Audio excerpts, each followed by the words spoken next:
Hello, my name is Jesson. I'm from Jumpa, and today with me is the co-founder of All for One Productions, Miran Berhad, and he is also the head of the animation production team. Let's welcome Geoffrey Sinn. Hello there. Hi, Jason. Yeah. Been a while. How are you doing today? Still safe, Still busy safe. as ever. Still busy with a lot of animation production stuff. I see. So, how's the team doing? Well, basically, the team, we started to actually have everyone work from home even before the MCO, since when Sabah registered its first case. So I just thought this is not going to look good. So I just immediately asked my whole team to work from home from the next day onwards. So everyone is still doing good. It's just the fact that I need to keep track on their progress from time to time. So, you guys open now? No, everyone is still working. I still don't feel quite comfortable having my team to travel to work, you see, because some of them are coming from quite far away. You know, a lot of some of them are taking public transport and all that stuff, so it's quite high risk for them and for the whole office. So I just decided to maybe wait until Hari Raya is over, then only we consider to reopen the office. I see. So, yeah, I saw the news about 2 days ago. So I would like to congratulate for the premiere of Legend of Ancient Borneo. Yeah. Thank you. So for the audiences, Legend of Ancient Borneo is actually an animation produced by All for One Production, and it was premiered on the 18th May of 2020 at 4 p.m. I think it's on the official page, right? Yeah, official Legend of Ancient Borneo page. Okay, so you guys can check that video out there. So can you share with us about the journey of the animation? Well, it started 2 years ago when I was talking to my friend Guan about wanting to make an original animation produced locally. And then I realized I saw his short comic that he's done with Rob, where they published it in Hobbycon in 2017, I think. That is the story about something like a Borneo version of Fantastic Four. So I say, hey, maybe we can try to play around with this idea and turn it into animation. So that's how it started in 2018. And then we realized that we need some resources like finance, some money, and then to hire more talents and all that. So we also felt that we need some guidance and mentorship. So we took part in the Intellectual Property Creators Challenge, IPCC, organized by MDEC back in 2018 now. I think they call it Digital Content Creators Challenge, DC3 is a new name. So we won. Wow. We were given 100,000 ringgit for the production of this short film that you've seen. It's not enough. We top it up with another 15,000 or so. And then we spent around 12 months making the animation. It was quite challenging. Mainly it's because the talents here are underexposed in terms of industry from perspective. So there are a lot of steep learning curve for the team. But somehow we managed to put it off. It was approved by MDEC, and then we took the completed short film and submitted to all the film festivals that we can throughout the world. There's more than 20 of them. We also won some awards. So after we went through all the festivals, we think, hey, maybe it's time to actually share it with our loved ones at home. And we wanted to do the screening during Kaamatan, the Harvest Festival. But too bad we're having this pandemic going on and then the MCO. And we don't think there will be any Harvest Festival celebration this year. Yeah. And then we just premiered it on our page. The animation is in Kadazan language, right? Yes, it's in Kadazan. It's in Kadazan. Yeah, so we would like to know, can you share with us like how much the local legends or myths were used in this animation? It's not based on any of the local legends or local folklore. It's a total fiction fantasy created by Guan and Rob. The only relevant thing about the local legend and folklore is about the dragon. You know, there's a local folklore about the dragon that's living in Mount Kinabalu. I mean, that's the only relation that the only thing that we can relate to with the local folklore. Of course, we did some research and all that stuff. There are like some stories about giant crocodiles, giant reptiles in Kampong and all that. So we just took those elements and made up with all these characters in the short animation. What are the challenges and obstacles you guys came across during finishing up this project? The first thing is the industrial gap between here in Sabah. I mean, in terms of animation production, we have a lot of creative and talented people over here in Sabah. I mean, they can draw very well. They are very creative.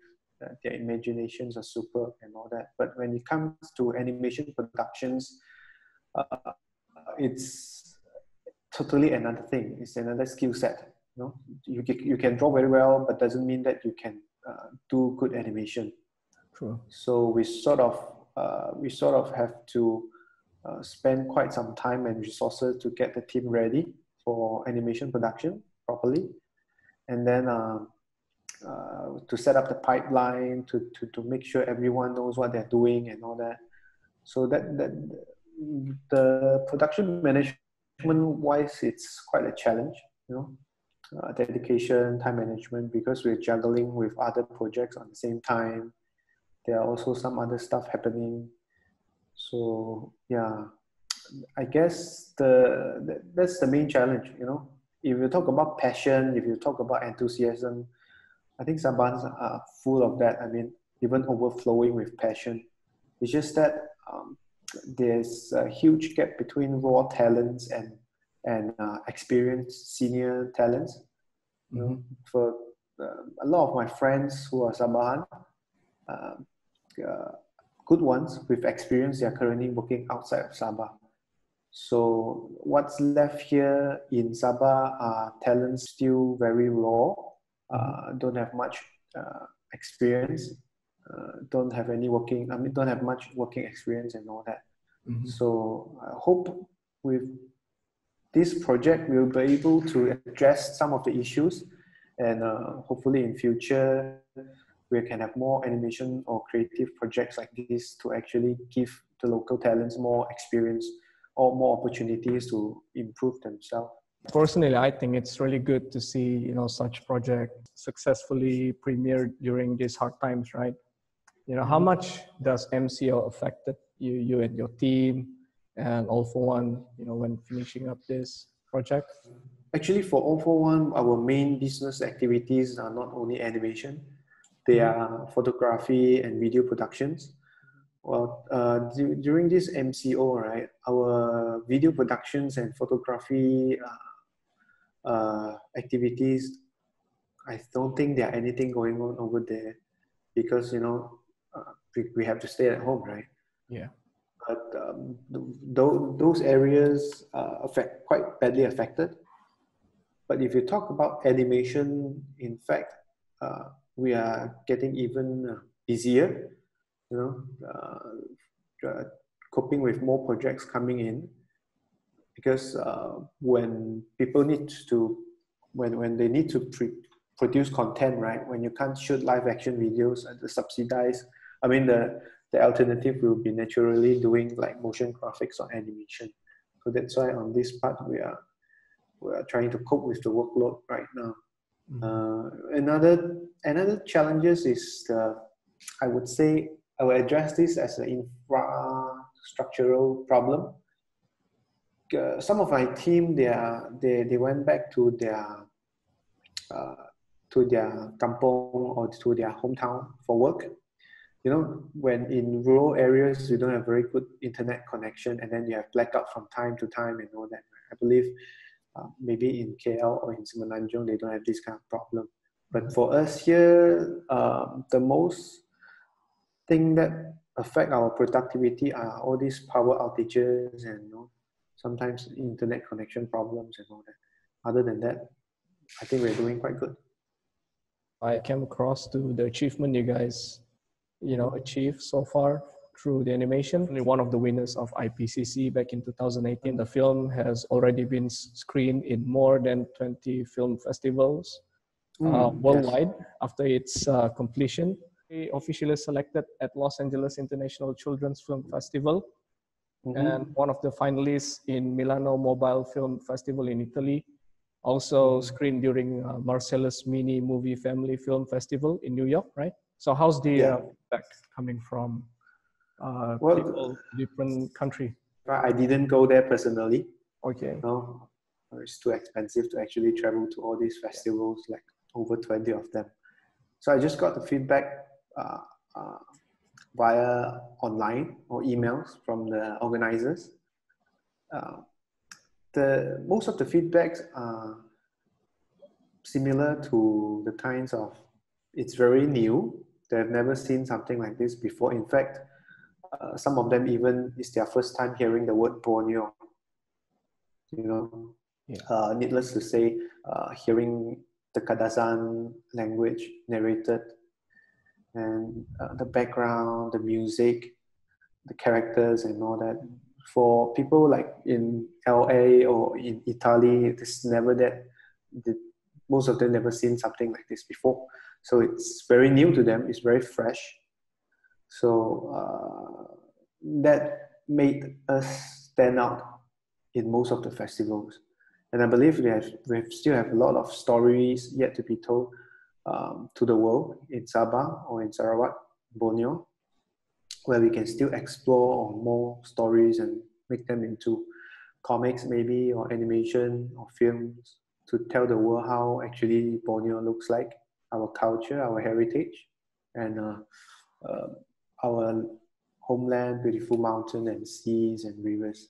The animation of the Legends of Ancient Borneo is successfully premiered, right? So what's next? What's next for the team?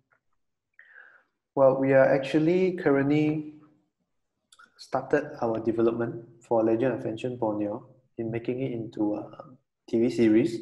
It will be a 26 episode series, and the development will start around July this year.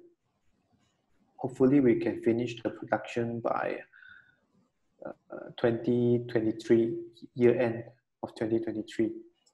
Hopefully if we can get some good deal, maybe, who knows, maybe we can air it on Netflix maybe, or some other international platforms. How about the AR project you guys been doing a few years back? Is it still going on these days? For VR, we are still doing a lot of research and development. We're trying to incorporate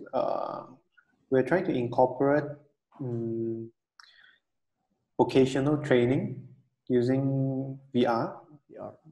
That's one part that we're looking into. You know, given the MCO, given the pandemic, all that, I think there is quite a good opportunity or a good awareness for us to actually think about the new way to interact with training and education. So if we talk about VR, maybe we can conduct a training session for maybe operating a machinery and all that using VR. And as for AR, is for us, we are also working on a few projects. In fact, we work on 2 to 3 projects from Singapore to use AR on their, I think it's on their public service announcement campaign for the Singapore government. And then also we worked on some their National Kidney Foundation for their awareness program. Basically, is to use AR, the augmented reality, to add value to their messages, to their campaign. Off and on, we still have projects like this. But I would really love to see how our local government or maybe state government to utilize technology or in their campaigns or in their interaction with Sabahan, so that you can have more efficiency and optimize their outcome of their campaign. Yeah. Is there any AR technology being used here? Well, I think the only AR technology that I've produced for locally, it's for KKIP. There is a project called Auto-City. It's a I think it's a drag race strip for car racing or automotive activities or automotive sport. They're trying to visualize the premise, the building on the floor plan, you know. So if you roll out a floor plan, it's just a piece of paper with a lot of drawings, blueprints and all that stuff, right? But we sort of enhance the building, I mean the drawings by using AR, so that when the user they scan the map, the prints with a tablet, right? They can see the actual building in 3D. Wow. So through the iPad or through the tablet. So with that, they can actually have a better visualization of how the building will actually look like, and have a better idea on how the scale is going to be, the surrounding and all that, rather than just looking at the flat drawing and filling the gap with their imagination. Yeah. I think in the West Malaysia, they've been using AR for quite some time already, right? But how about Sabah?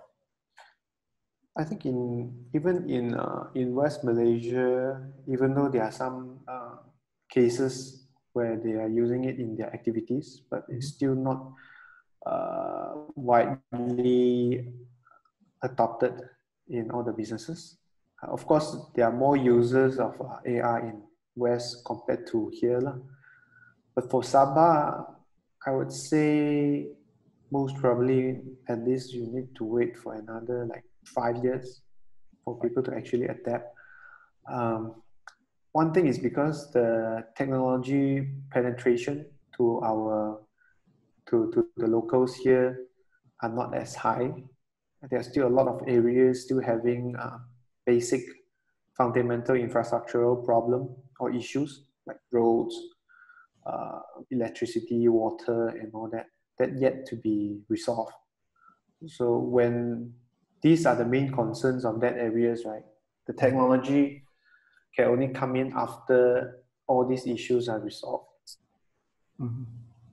So maybe we need another 5 years or more. And how about some other projects, maybe from game dev?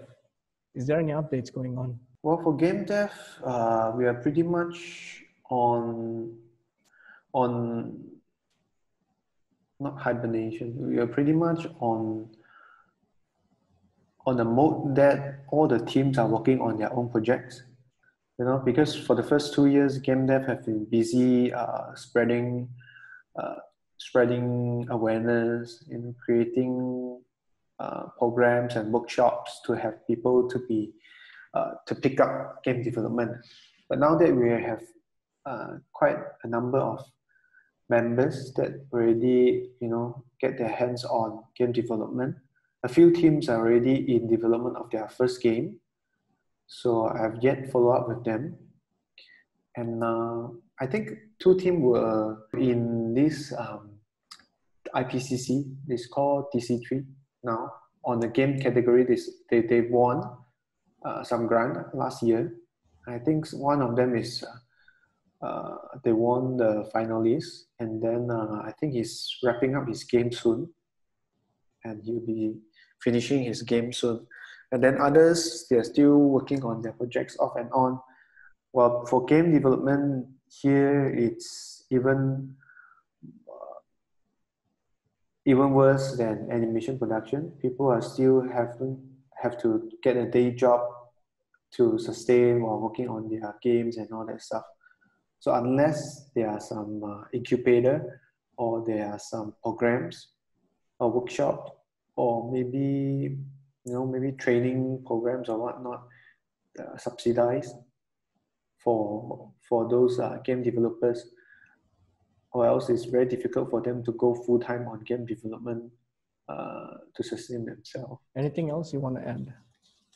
Well, compared to like 4 or 5 years ago in Sabah, right now we're starting to see changes on the creative industry. You're looking at like more locally made movies, more locally made animations or games or talents and all that. Hopefully there'll be more awareness on the creative industry. Being that creative industry, I believe, is a very good way to actually leverage on creative industry to propel other industry. Mm-hmm. Like the Koreans, they are using their entertainment industry, dramas and movies to actually sell their tourism industry, right? So actually, Sabah can do the same. I just hope the government recognize the strength of creative industry, and leverage on our capabilities. That's all. This session ends here, and we are truly grateful to have you around, sir. No problem. It's a pleasure. So guys, stay tuned for the next video. Take care.